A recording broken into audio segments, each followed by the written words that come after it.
மக்கள் ஆட்சிக்கு மக்கள் பலம் எனும் தொனிப்பொருளின் கீழ் தேசிய மக்கள் சக்தி இம்முறை 21 மேதின கூட்டங்களை ஏற்பாடு செய்துள்ளது.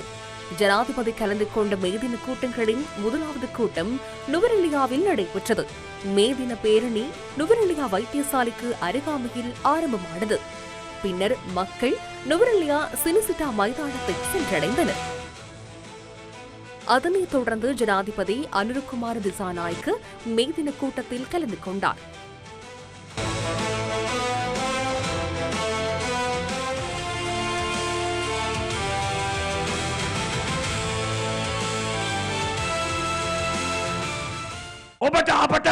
உங்களுக்கும் எனக்கும் இந்த தருணத்தில் நாட்டுக்காக செய்ய வேண்டிய பாரிய பொறுப்புகள் காணப்படுகின்றன.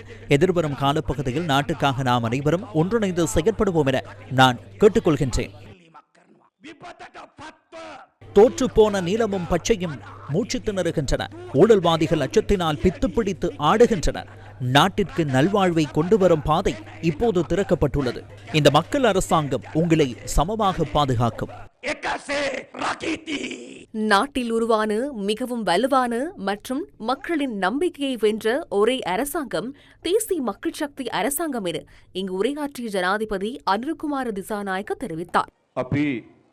මේ නුවරඑළිය දිස්ත්‍රික්කයේ පළමු වතාවට තමයි මේදින රැලියක් පවත්වන්නේ. நாம் நுவரெலியாவில் இன்று முதன்முறையாக மேதின கூட்டத்தை நடாத்துகின்றோம். இதற்கு முன்னர் இங்கு மேதின கூட்டத்தை நடத்தியவர்கள் இன்று மேதின கூட்டத்தை நடத்தவில்லை. அது நுவரெலியா மாவட்டத்தில் மலையக மக்கள் உள்ளிட்ட அனைவரும் தேசிய மக்கள் சக்தி மீது நம்பிக்கை வைத்துள்ளார்கள்.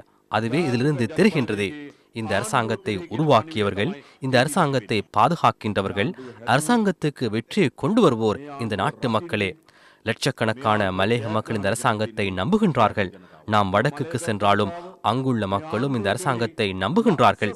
கிழக்குக்கு சென்றாலும் அங்குள்ள மக்களும் இந்த அரசாங்கத்தையே நம்புகின்றார்கள்.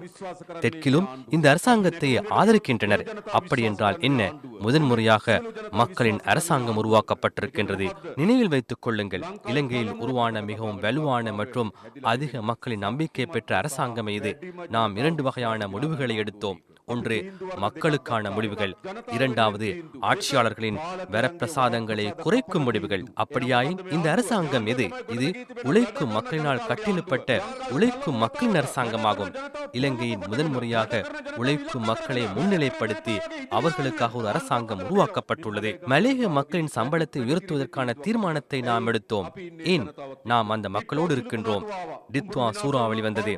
வயல் நிலங்கள், பயிர்கள் மற்றும் கால்நடைகள் அழிந்தன. விவசாயிகள், மீனவர்கள் மற்றும் தோட்ட தொழிலாளர்கள் பெரும் சிரமத்துக்குள்ளாகினர். நமது அரசாங்கம் என்ன செய்தது? இலங்கையின் வரலாற்றில் விவசாய நிலங்களுக்கு வழங்கப்பட்ட அது கூடிய நட்டையீட்டை வழங்க தீர்மானித்தோம். மீனவர்களின் படகுகள் மற்றும் வலைகள் அழிந்தன. புதிய படகுகளை பெற்றுக்கொள்ள தேவையான அனைத்து சலுகைகளையும் வழங்கினோம். உழைக்கும் மக்களின் வீடுகள் பல அழிந்தன. மக்கள் இடம்பெயர்ந்து முகாம்களில் குவிந்தனர். பாதுகாப்பற்ற மற்றும் வசதிகளற்ற வீடுகள் பற்றி நாம் அறிந்தோம். எனவே முழுமையாகவோ அல்லது பகுதியாகவோ சேதமடைந்த ஒவ்வொரு வீட்டுக்கும் 50 லட்சம் ரூபாய் கொடுப்பனை வழங்க நாங்கள் தீர்மானித்தோம். இப்போது போர் காரணமாக நமக்கு கட்டுப்படுத்த முடியாத வகையில் எரிபொருள் மற்றும் மின்சார விலை அதிகரித்துள்ளது. எனினும் நாம் உழைக்கும் மக்களின் அரசாங்கம் இன்று ஒவ்வொரு லிட்டர் டீசலுக்கும் 100 ரூபாய் மானியத்தை இந்த அரசாங்கம் வழங்குகின்றது.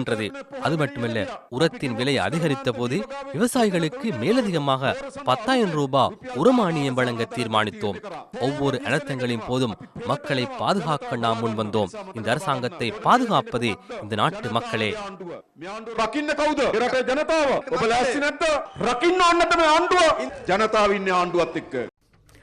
அரசாங்கத்திற்கு எதிராக செயற்படும் குழுக்களுக்கு பின்னால் இருப்பவர்களின் நோக்கம் குறித்தும் ஜனாதிபதி இங்கு கருத்து வெளியிட்டார். அவர்கள் எங்கே இருக்கின்றார்கள்? 4-5 பேர் கொண்ட ஒரு சிறிய குழு, ஊடகங்களில் ஊதி பிறப்பிக்கப்பட்ட ஒரு திரிவு. அவர்கள் ஏன் பதற்றம் அடைந்துள்ளனர்? இந்த நாட்டு மக்கள் பதற்றமடைய தேவையில்லை, ஆனால் அவர்கள் பதற்றமடைய வேண்டும். ஏன்? இலங்கையில் முதன்முறையாக பெருமளவிலான போதைப் பொருள் கைப்பற்றப்படுகின்றது. மக்கள் பதற்றமடைகின்றார்களா? இல்லை, அவர்களே பதற்றமடைகின்றார்கள். பாதாள உலக தொடர்புகள் வெளிச்சத்துக்கு வருகின்றன. அவர்களால் போஷிக்கப்பட்டவர்கள், அவர்களால் பாதுகாக்கப்பட்டவர்கள் கைது செய்யப்படுகின்றார்கள். தற்போது வெளிநாடுகளில் உள்ள சிலரை கைது செய்து இலங்கைக்கு கொண்டு வர நாம் நடவடிக்கை எடுத்துள்ளோம். குற்ற புலனாய்வு திணைக்களம் வலுப்படுத்தப்பட்டுள்ளது. முக்கிய விசாரணைகள் முன்னெடுக்கப்படுகின்றன. லஞ்ச ஊழல் ஒழிப்பு ஆணைக்குழு வலுப்படுத்தப்பட்டுள்ளது. அதற்காக புதிய சட்டங்கள் உருவாக்கப்பட்டுள்ளன. இதை கண்டு அவர்கள் பதற்றம் அடைகின்றார்கள். ஏன் அவர்கள் வரிசையில் நிற்கின்றார்கள்? வழக்குகளை விசாரிக்க நீதிமன்றங்கள் போதாது என்றார்கள். நாம் புதிய நீதிமன்றங்களை உருவாக்கினோம். எங்கே உருவாக்கினோம்? முன்னாள் அமைச்சர்களின் வீடுகளையே நீதிமன்றங்களாக மாற்றினோம். அன்று சொகுசாக வாழ்ந்த வீடுகளில் சாட்சி கூண்டில் இன்று அவர்கள் ஏறுகின்றார்கள். முன்னாள் சுகாதார அமைச்சர் இன்று சாட்சியம் அளிக்க சாட்சி கூண்டில் இருக்கின்றார்.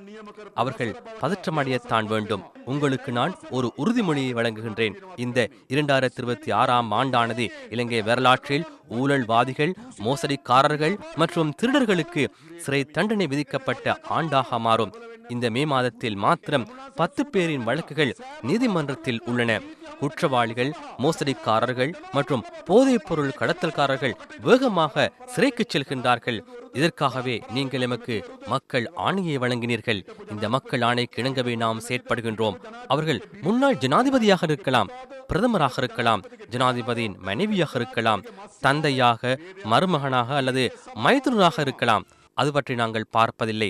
சட்டம் அனைவருக்கும் சமமாக அமுல்படுத்தப்படும். தமிழ் மொழி மூல பாடசாலைகளில் நிலவும் பிரச்சினைகளை தீர்க்க நடவடிக்கை எடுத்து வருவதாகவும் ஜனாதிபதி கூறினார். தமிழ் மொழி மூல ஆசிரியர்களுக்கு பற்றாக்குறை காணப்படுகின்றது. தற்போது கல்வி அமைச்சோடு நாம் கலந்துரையாடியுள்ளோம். தமிழ் மொழி மூல கல்வியற் கலாசாலைகளில் உள்ள பற்றாக்குறைகளை நிவர்த்திக்கவும், அதே போன்று தமிழ் மொழி மூல ஆசிரியர் கலாசாலைகளுக்கு அதிக அளவில் மாணவர்களை இணைத்துக் கொள்ளவும் நாம் தீர்மானித்துள்ளோம். மலையக மக்களின் பிள்ளைகளுக்கு சிறந்த கல்வியை பெற்றுக் கொடுக்க வேண்டிய தேவை எமக்கு இருக்கின்றது. பிள்ளைகளுக்குள்ள ஒரே வழி கல்வியாகும். பாட்டன், தாய், தந்தைகள் கஷ்டப்பட்டாலும் பிள்ளைகள் கஷ்டப்படுவதற்கு இடமளிக்க முடியாது. பிள்ளைகளை அதிலிருந்து மீட்க வேண்டும். அவர்களை இதிலிருந்து மீட்பதற்கான சிறந்த வழி கல்வி. ஆகவே நாம் கல்வித்துறையில் உள்ள பிரச்சனைகளை தீர்த்து வைக்கின்றோம். கூட்டத்தின் இறுதியில் அங்கிருந்த மக்களின் பெரும் வரவேற்புக்கு மத்தியில் ஜனாதிபதி அங்கிருந்து புறப்பட்டுச் சென்றார்.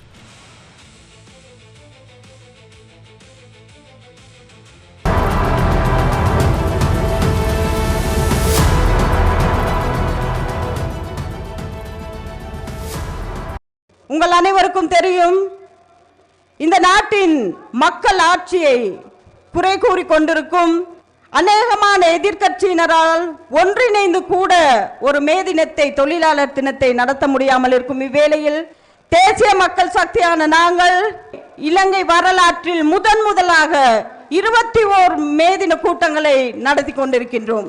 எதிர்க்கட்சிகள் ஒன்றிணைந்து கூட ஒரு மே தின கொண்டாட்டத்தை ஒழுங்கான முறையில் நடத்த முடியாத வேளையில்தான் எமது தேசிய மக்கள் சக்தியான நாங்கள் மக்கள் ஆட்சிக்கு மக்கள் பலம் என்ற தொழிற்பொருளின் கீழ் நுவரெலியா மாவட்டத்திலும் பதுளை மாவட்ட மக்களை இணைத்துக் கொண்டு இந்த மே தின தொழிலாளர் தினத்தை நாங்கள் அனுஷ்டிக்கின்றோம். 203 வருடங்களை கொண்ட மலையக மக்களின் வரலாற்றை திருப்பி பார்க்கின்ற பொழுது உரிமைகள் மறுக்கப்பட்ட சமுதாயமாக இருந்தது. அவர்களுக்கான காணி உரிமை, அவர்களுக்கான வீட்டுரிமை, அவர்களுக்கு போதிய சம்பளம் இல்லாமல் தொடர்ச்சியான போராட்டம், தொடர்ச்சியான அடக்குமுறை, அதாவது தொழிலாளர்களை பிரதிநிதித்துவம் செய்து அவர்களுடைய தலைவர்களாக இருந்த பினாமி ஏஜெண்டுகள் எங்களுடைய சமூகத்தை ஏமாற்றி இருக்கின்றார்கள். அதனால் அந்த சமுதாயத்தை மீட்டெடுக்க வேண்டியது இன்று மக்களாட்சிக்கு இருக்கும் பிரதான கடப்பாடு. அந்த கடப்பாட்டை நாங்கள் ஆரம்பித்திருக்கின்றோம் கடந்த ஒரு வருடத்தினூடாக. முதலாவதாக தோட்ட மக்களுக்கான காணி உரிமை, வீட்டுக்குரிமையை பெற்றுக் கொடுப்பதற்கு தயாராக இருக்கின்றோம். அதற்கான அத்தியாயத்தை நாங்கள் எட்டன் பிரகடனத்தினூடாகவே திறந்திருக்கின்றோம் எனது அன்பார்ந்த பெற்றோர்களே.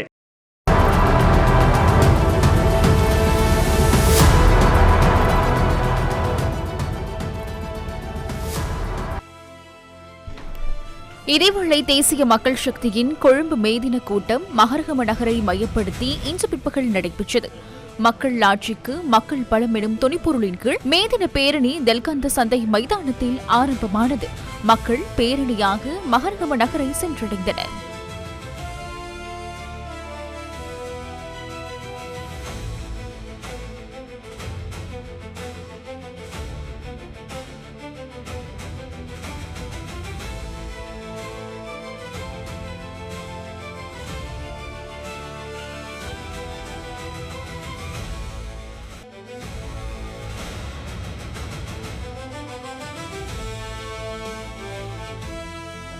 ජාතික ජනබලවේගය වෙනුවෙන් එහි නායක ජනාධිපති අනුර දිසානායක සහෝදරයා මේ දින වේදිකාව සමගින් සම්බන්ධ වෙන මොහොත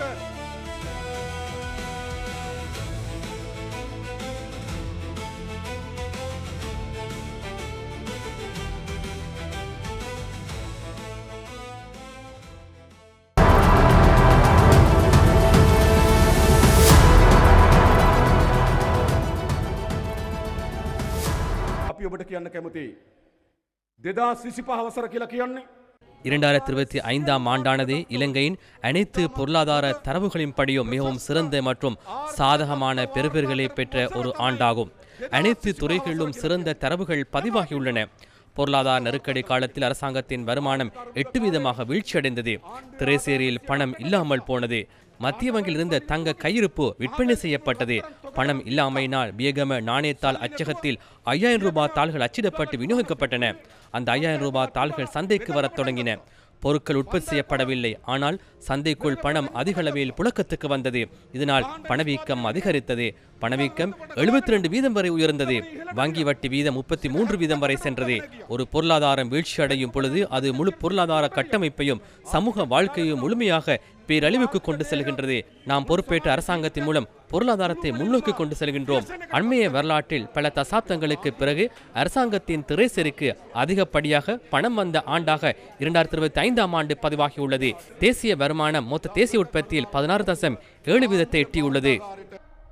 බිලියන 2000ක් වෙන් කිරීම සඳහා අපි සැලසුම් අදලා තිනවා 2027 වසරට.